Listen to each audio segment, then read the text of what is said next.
प्रणाम सद्गुरु। मैं जानना चाहता हूँ कि ध्यानलिंग को अर्पित की जाने वाली महाविल्वा पत्ती या बेलपत्र की क्या खासियत है। हम भी ऐसा करने की सोच रहे हैं, जैसा देश के कुछ हिस्सों में कुछ लोगों ने किया है। उन्होंने उन सभी पत्तियों और फूलों का संरक्षण करने की कोशिश की है जिन्हें पवित्र माना जाता है। उन्हें पवित्र क्यों माना जाता है? किसी एक फूल को दूसरे से ज्यादा पवित्र क्यों माना जाता है? ये क्या बकवास है? क्या ये किसी तरह का पक्षपात है? देखिए, यहां पर अभी दो पेड़ हैं। ये फूल का पेड़ है और वो क्या है? वो पेड़ अक्सर सड़क के किनारों पर पाया जाता है। मैं नहीं जानता उसे लोग क्या कहते हैं। आपको समय बिताना चाहिए। इन सब चीजों के लिए आपको समय देना होगा। अगर आप इस पेड़ और उस पेड़ के साथ समय बिताते हैं, अगर आप ध्यानशील हो जाते हैं, तो आप देखेंगे कि आप सहज ही इसकी ओर जाएंगे, उसकी ओर नहीं। ऐसा क्यों है? आखिरकार हर चीज धरती से उग रही है। नीम का पेड़, नीम का फल और आम एक ही मिट्टी से निकलते हैं, लेकिन उनका स्वाद बिल्कुल अलग है ना? वही मिट्टी, वे यहीं एक दूसरे के पास ही उगे हैं, लेकिन उनका स्वाद बिल्कुल अलग है। तो ये जीवन इस मिट्टी के साथ जो प्रक्रिया करता है और वो जीवन इसी मिट्टी के साथ जो प्रक्रिया करता है, वो अलग अलग होती है। अगर आप इसे एक अलग तरीके से देखना चाहें तो एक कीड़े, एक कीट और आप में और एक दूसरे इंसान में क्या अंतर है? सब वही मिट्टी है, लेकिन फिर भी हम जो इससे बनाते हैं वो अलग अलग है ना? तो हर समाज में इससे फर्क नहीं पड़ता कि आपने कितने तरीकों से समाज और लोगों को बराबर रखने की कोशिश की है। लोग अलग बन जाते हैं। कुछ खास तरह की प्रतिभा के लोग अलग दिखेंगे, कुछ खास तरह की काबिलियत के लोग अलग दिखेंगे। आप उन्हें दबा नहीं सकते, है ना? आप चाहे जो कर लें, कुछ लोग सबसे अलग होंगे, कुछ लोग साधारण से बने रहेंगे। ये हर हाल में होगा। This is bound to happen. Similarly, among other lives, also it is true. ऐसे ही जीवन के दूसरे रूपों के लिए भी ये सच है। पेड़ों के साथ भी ऐसा ही है। तो जो लोग आध्यात्मिक मार्ग पर हैं, वो लगातार हर संभव तरीकों से सहारा ढूंढते हैं, क्योंकि जब आप एक लंबी यात्रा पर हों, और खासकर अगर वो इलाका आपके लिए अनजान हो, वो इलाका आपके लिए बिल्कुल नया हो, तब आप मार्ग में हर छोटे से छोटे सहारे का इस्तेमाल करना चाहेंगे।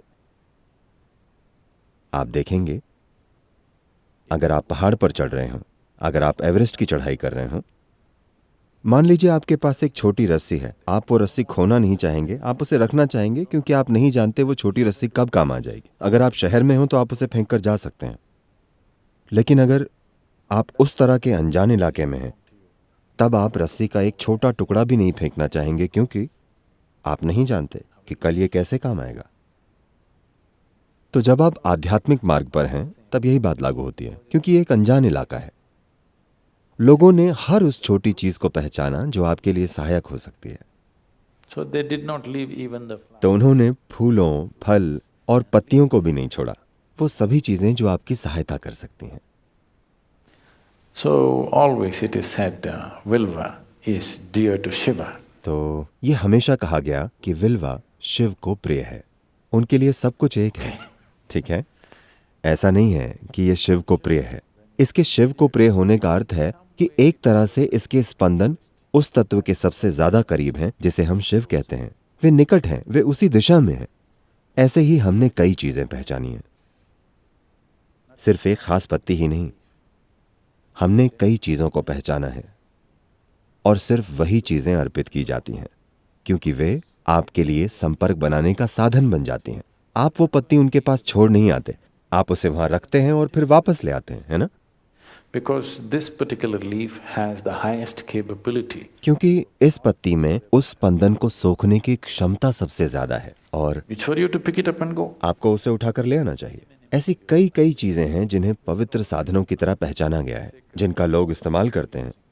आपको ये समझना चाहिए, इसका संबंध देवताओं से नहीं है, इसका संबंध आपसे और किसी चीज तक पहुंच बनाने की आपकी काबिलियत से है। तो मान लीजिए आप इसे आजमा सकते हैं। आप ये प्रयोग कीजिए, ध्यानलिंगा में जाइए। ठीक, मान लीजिए ये ऐसा जैविक सूती कपड़ा पहनकर वहां बैठिए, देखिए कैसा महसूस होता है। कच्चा रेशम पहनकर वहां बैठिए और देखिए कैसा महसूस होता है। कोई नायलॉन कपड़ा पहनकर वहां बैठिए और देखिए कैसा महसूस होता है। अपने चारों ओर प्लास्टिक लपेटकर वहां जाकर बैठिए और देखिए कैसा महसूस होता है। किसी चीज पर विश्वास मत कीजिए, बस 3-3 दिन आप एक किस्म के कपड़े पहनकर वहां बैठिए और देखिए, अगर आप में थोड़ी संवेदनशीलता है तो आप फर्क जान जाएंगे। फिर आप स्वाभाविक रूप से सही चीज चुनेंगे। तो अहम चीज यह है कि जब आप वहां जाकर बैठते हैं, हर चीज जो आपके पास है वो ऊर्जा सोख कर आपको पोषित करने में मददगार होनी चाहिए। यही मकसद है। तो विल्वा में ऐसी काबिलियत है, अगर आप उसे लिंग पर रखते हैं और फिर उठाते हैं तो ये उस स्पंदन को लंबे समय तक बनाए रख सकता है। ये आपके साथ बने रहते हैं। अगर आप इसे अपने साथ कुछ दिन तक रखें तो इसका असर होगा। आप इसे आजमा सकते हैं। आप विल्वा पत्ती अर्पित करके फिर इसे अपनी छाती की जेब में रखकर घूमिए। इसका आपके ऊपर फर्क पड़ेगा। आपके स्वास्थ्य, खुशहाली, मानसिक दशा, हर चीज पर फर्क पड़ेगा। तो लोगों ने इन चीजों को ध्यान देकर ध्यानमय स्थिति में पहचाना। Not, you know, इस जंगल में कई तरह के पेड़ हैं, अलग अलग किस्म के पेड़ हैं। ये पश्चिमी घाट का हिस्सा है। ये धरती पर दूसरा सबसे पुराना पहाड़ है और ये धरती के ट्रॉपिकल क्षेत्रों का सबसे पुराना पहाड़ है इस ग्रह के। तो वनस्पतियों की विविधता की दृष्टि से इस पश्चिमी घाट की कोई बराबरी नहीं है। ये बस एक छोटी सी पट्टी है जो भीतर आ गई है, वरना ये समुद्र के किनारे किनारे ही है। पेड़ों और पत्तियों की इस पूरी विविधता में उन्होंने एक ही पत्ती क्यों चुनी? किसी ने इसे पहचाना और ये सबसे अलग है। आप इसे अनदेखा नहीं कर सकते। आप ये भी आजमा सकते हैं। आप जाकर 10 अलग अलग तरह की पत्तियां तोड़ सकते हैं, उन सबको लिंग के पास रखें और फिर उन सबको साथ ले जाएं और आप अपने पास रखें। आप खुद ही अंतर देखेंगे। इसे देखने के लिए आप में एक खास तरह की संवेदनशीलता होनी चाहिए, लेकिन इसमें कोई शक नहीं है कि जो संवेदनशील हैं वे फर्क महसूस करेंगे। अपनी आंखें बंद करके, अगर उनकी आंखें खुली हैं तो उनमें पक्षपात आ सकता है। आप 10 अलग किस्म की पत्तियों का गुच्छा लें, उनको एक कपड़े में यूं बांध दें ताकि आप उन्हें देख न सकें कि कौन सी पत्ती है। आप उसे वहां रखें, मैं आपके लिए वो पत्ती पहचान लूंगा। दूसरी चीजें हो सकता है मैं ना पहचान पाऊं। आप विल्वा वहां रखिए, मैं बता दूंगा ये विल्वा है। उसके लिए आपको मुझे बुलाने की भी जरूरत नहीं है। आप अपना रुद्राक्ष लीजिए और उसे पकड़िए, वो आपको बता देगा। वो आपसे थोड़ा ज्यादा बुद्धिमान है, पता है।